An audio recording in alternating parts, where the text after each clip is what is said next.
So, usapang Windows 10 will end by October 2025, October 14 to be specific, mga kaibigan. Well, malamang sa malamang, most of the users, no? Only siguro sa atin bilang mga nagtatrabaho sa industriya ng repair and about computers, ang aware din dito.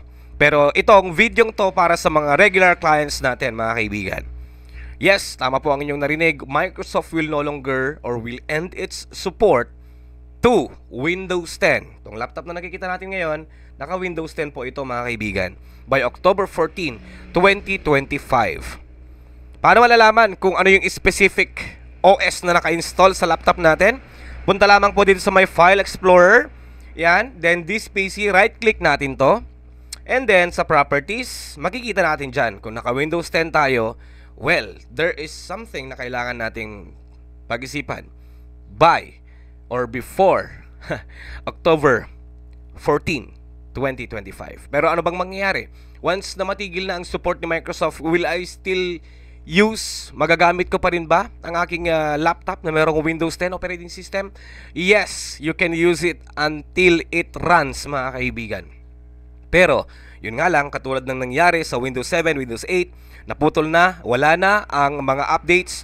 There will be no more security updates, reliability updates, feature updates sa Windows 10 after October 14, 2025. Importante ba itong mga updates na to? Somehow, yes, it's very important.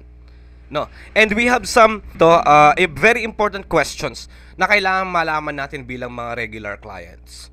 No? So, nakalagay dito, mga kaibigan, Microsoft decision to end support for Windows 10 aligns with its standard life cycle. 10 years lang kasi ang support ni Microsoft para sa mga operating system. Then after that, magbabago na naman. Alright? Windows 10 was originally released in 2015 and Microsoft committed to a 10-year support life cycle, which means will officially end, or support will officially end on October 14, 2025. After this date, Windows 10 will no longer receive feature update or security update. That doesn't mean you cannot use Windows 10 anymore or after that.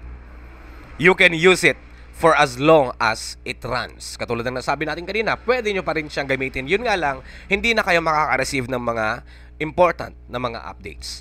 In which, on the other side sa atin, nakakainis naman talaga. Diba? Yon, after October 14, 2025, Microsoft will no longer provide free software updates from Windows Update, technical assistance, or security fixes for Windows 10. Your PC will still work. Walang masyadong kaba.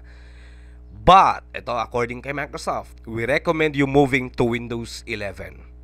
Windows 11 offers a modern and efficient experience designed to meet current demands for heightened security. Yun naman ang pinaglalaban ni Microsoft.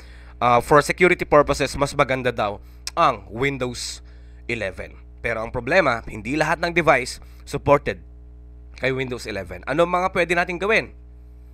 Well, yung recommendation ni Microsoft, kung hindi kaya, hindi mamimit yung mga requirements ng inyong computer, as long as nagagamit nyo pa daw ang computer, kailangan nyo pa daw ang computer, they recommend you buying a new device with Windows 11 operating system. Bagong laptop. Well, sa atin, bilang repairman, maghahanap lang din tayo ng paraan to serve our clients. Tama? So, walang masyadong kaba dyan, mga kaibigan. Isa pang mga apektado, mga kaibigan, Microsoft 365 apps. Microsoft 365 apps will not be supported on Windows 10 when it reaches end of support on October 14, 2025. Because the operating system, yung Windows 10, no, will no longer meet the system requirements for Microsoft 365 apps. So, especially sa mga clients natin na gumagamit ng Microsoft 365 apps, they definitely need to upgrade to Windows 11 or else they cannot use or they cannot install that particular software. No choice tayo, mapipilitan no? Meron ding ibang mga MS Office din, mga kaibigan, na hindi na rin kakayanin, parang ganon. From October 14, 2025, Office 2016 and to Office 2019 will also reach end of support. I do not know kung magagamit pa natin ang mga activation keys para sa mga ganito. I do not know if we can still use tools to activate it freely, no?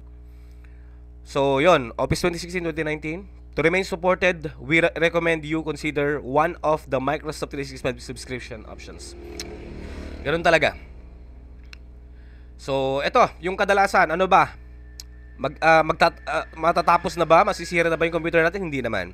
Your PC will continue to work, but support for Windows 10 is discontinued after the said date. Your PC will no longer receive security updates and Microsoft will no longer be available to provide Windows 10 technical support. Yun ang magiging problema. Ang kailangan nyo na lang dyan is technician support.